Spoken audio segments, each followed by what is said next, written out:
Hello students, how you all? I hope you all are doing very very good.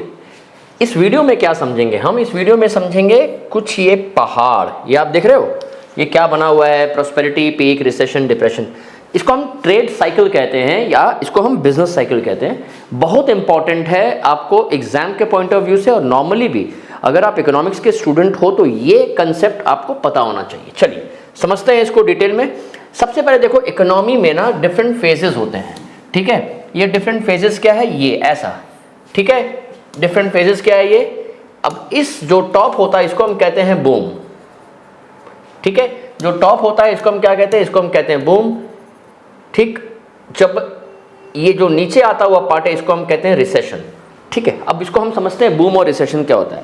Economy में boom जो है इसको trade cycle, business cycle क्यों बोला गया है? बिकॉज इकोनॉमी में बिजनेस जो है ये अप्स एंड डाउन्स में जाता है। ऐसा नहीं कि बिजनेस हर समय अच्छा ही चलता है या बिजनेस हर समय खराब चलता है। बिजनेस में अप्स एंड डाउन्स होते हैं, साइकिल्स होते हैं, ठीक है, जिसको हम ट्रेड साइकिल से समझाते हैं, ठीक है।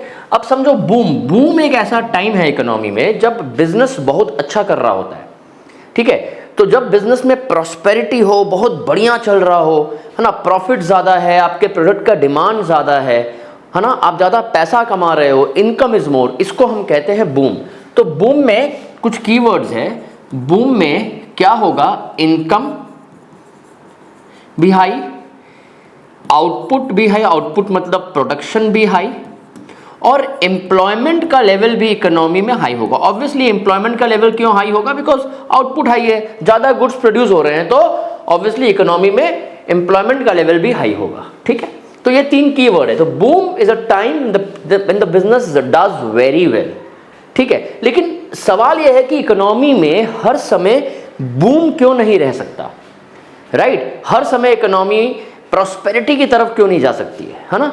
तो क्योंकि देखो बूम का अब साइड इफेक्ट क्या है। अगर बूम है तो इसका मतलब क्या है? There is more money in the economy. चलिए इस फ्लो चार्ट को समझिएगा। अगर बूम है तो इकोनॉमी में पैसा ज़्यादा है, पैसा ज़्यादा है, इसका मतलब इकोनॉमी में डिमांड ज़्यादा है, लोग ज़्यादा गुड्स खरीदेंगे। डिमांड ज़्यादा होने से क्या होगा? प्राइसेस जो है, प्राइस बढ़ने चालू हो जाएंगे। So it will lead to high prices, more demand will lead to high prices, और हाई प्राइसेस जब होंगे, high prices will lead to what? High prices will lead to inflation. अब इसका मतलब ये हुआ कि इकोनॉमी में, ठीक है, इकोनॉमी में दो चीजें समझो, एक है बूम और दूसरा है इन्फ्लेशन। ये दोनों साथ साथ चलते हैं। तो याद रखिएगा, किसी भी इकोनॉमी में बूम और inflation they run parallelly, because boom में पैसा ज़्यादा होगा, डिमांड ज़्यादा होगा, तो इन्फ्लेशन आना ही आना है। और इसका सबसे इंपॉर्टेंट रीज़न क्या है? More money. क्यों बूम में इन्फ्लेशन क्यों आया? क्योंकि बूम के टाइम में इन्फ्लेशन मनी हमारे पास ज़्यादा रहता है। More money leads to more price, high prices, inflation. Got it?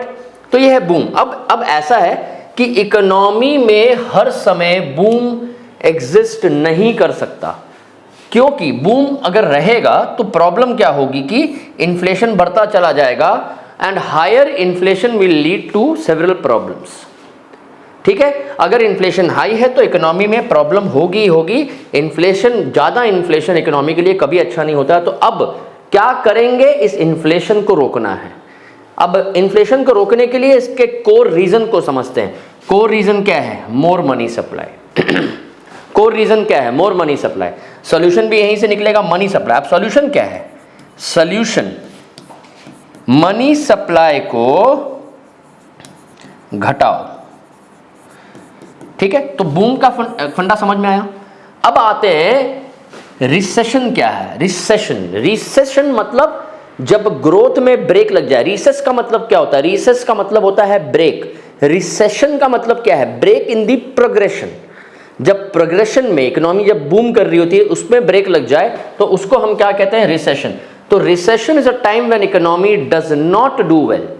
अब रिसेशन के टाइम में क्या होगा? रिसेशन के टाइम में क्यों होगा रिसेशन समझते हैं। बूम था, इन्फ्लेशन बढ़ा, इन्फ्लेशन का रीजन क्या था? मोर मनी सप्लाई, मोर मनी सप्लाई। अब सॉल्यूशन क्या? मनी सप्लाई को घटाओ। मनी सप्लाई को घटाने के लिए देखो ऐसे तो बहुत सारे सॉल्यूशन हैं इन्फ्लेशन के प्रॉब्लम को सॉल्व करने के लिए। अब जो बेसिक क्या है? मनी सप्लाई को घटाया जाता है। ये सबसे बेसिक सोल्यूशन है।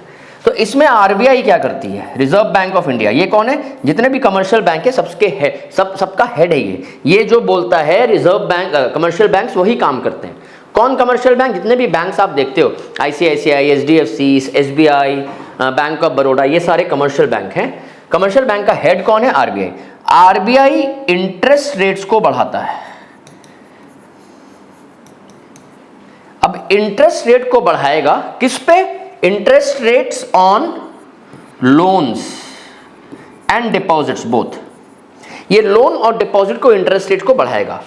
क्यों बढ़ाएगा समझो, जब इंटरेस्ट रेट डिपॉजिट पे बढ़ जाए तो डिपॉजिट अट्रैक्टिव हो जाएगा, सबको लगेगा कि यार डिपॉजिट में मुझे बहुत बढ़िया पैसा मिल रहा है, तो लोगों के पास जो सरप्लस कैश होगा वो बैंक में जमा करने लग जाएंगे, बिकॉज उनको उस पर इंटरेस्ट अच्छा मिल रहा है। तो जब सरप्लस पैसा बैंक में गया तो आपके हाथ से तो वो पैसा निकल गया, तो जब आपके हाथ से वो पैसा निकल गया तो मार्केट में मनी सप्लाई अपने आप कम हो जाएगा, बिकॉज आप खर्च नहीं कर पाओगे, बिकॉज खर्च करने वाला पैसा जो आपके पास था, सरप्लस कैश था, वो आपने क्या किया, बैंक में जाके जमा कर दिया। दूसरा, लोन्स पे इंटरेस्ट बढ़ेगा, तो लोन पे इंटरेस्ट बढ़ने पे लोन नहीं लिया जाएगा, बिजनेसेस नया लोन नहीं लेंगे। जब बिजनेसेस नया लोन नहीं लेंगे तो क्या होगा, जब बिजनेसेस नया लोन नहीं लेंगे तो क्या होगा, मार्केट में मनी सप्लाई और कम होगा। तो मनी सप्लाई डिपॉजिट के चलते भी कम हुआ, लोन्स पे भी कम हुआ, तो मनी सप्लाई जो है, यहाँ पे मनी सप्लाई जो है वो कम होगा और जो इन्फ्लेशन का प्रॉब्लम है वो सॉल्व हो जाएगा। लेकिन सॉल्व होते होते वो इकोनॉमी में रिसेशन जरूर दे जाएगा, बिकॉज सॉल्व करने के लिए हमने मनी सप्लाई को कम किया, पर्पसली इकोनॉमी में डिमांड को कम किया। डिमांड जब कम किया, इन्फ्लेशन का प्रॉब्लम सॉल्व हो गया। सॉल्व तो हुआ इन्फ्लेशन का प्रॉब्लम, लेकिन क्या ये यहीं पे क्या रिसेशन होता रहेगा, नहीं। फिर यहाँ से क्या होगा, जब ये इन्फ्लेशन का प्रॉब्लम सॉल्व होगा, रिसेशन स्टार्ट हो जाएगा, उसके बाद इंटरेस्ट रेट वापस कम होंगे, वापस से यहाँ से पिक हो जाएगा। लेकिन अगर ये गिरता जाए, बहुत सीवियर रिसेशन को हम इस पॉइंट को डिप्रेशन कहते हैं, ठीक है। और जब इकोनॉमी डिप्रेशन से जब रिवाइव करती है, उसको हम वापस कहते हैं रिकवरी फेज, ठीक है। इसको हम क्या कहते हैं, रिकवरी। तो देखा जाए तो इकोनॉमी में मेजॉरिटी टाइम बूम और रिसेशन ही होता है, depression is a very extreme case.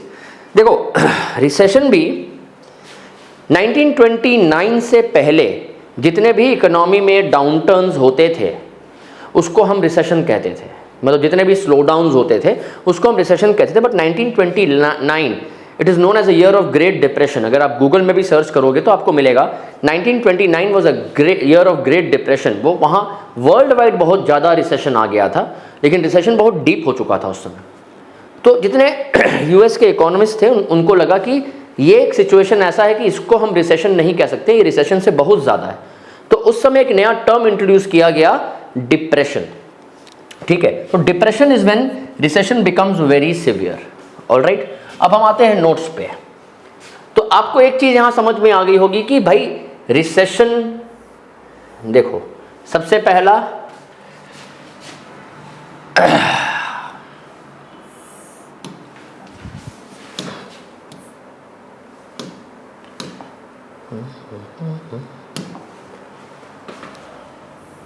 तो क्या है, business cycle refers defined as a recurrent. Recurrent मतलब जो बार बार रीअकर होता है, recurrent fluctuation in the aggregate economic activity in the economy. देखो बूम, रिसेशन, ये रेकर कर रहा है, बूम के बाद रिसेशन, रिसेशन के बाद वापस बूम, ये बार बार हो रहा है, इसलिए इसको रेकरेंट बोला गया। Level of economic activities identified with the level of income, output and employment. मैंने बताया ना, इनकम, आउटपुट एंड एम्प्लॉयमेंट समझते हैं। तो अगर बूम है, इनकम, आउटपुट, एम्प्लॉयमेंट हाई रहेगा। रिसेशन में इनकम भी कम, प्रोडक्शन भी कम, दैट इज आउटपुट भी कम, एंड एम्प्लॉयमेंट का लेवल भी कम रहता है। तो business cycle is characterised by alternating periods, कभी बूम कभी रिसेशन, रिसेशन के बाद फिर बूम, तो alternating period of expansion and contraction in economic activity. तो अब इसमें चार चीज है, एक्सपेंशन, रिसेशन, डिप्रेशन, रिकवरी, ये मैंने आपको समझा दिया है। और ये इसका डायग्राम है जो आपको समझना है। देखो पीक मतलब बूम, ठीक है, रिसेशन मतलब स्लो डाउन, ये हो गया डिप्रेशन सबसे नीचे, और यहां से जब इकोनॉमी बढ़ती है इसको हम लोग क्या कहते हैं, रिकवरी, ठीक है। तो I hope this is very clear to everybody. Important concept है, बढ़िया से पढ़ना, वीडियो देख लिए हो, नोट्स पढ़ना, एक बार में समझ में आ जाएगा। Thank you so much, take care of yourself, bye bye.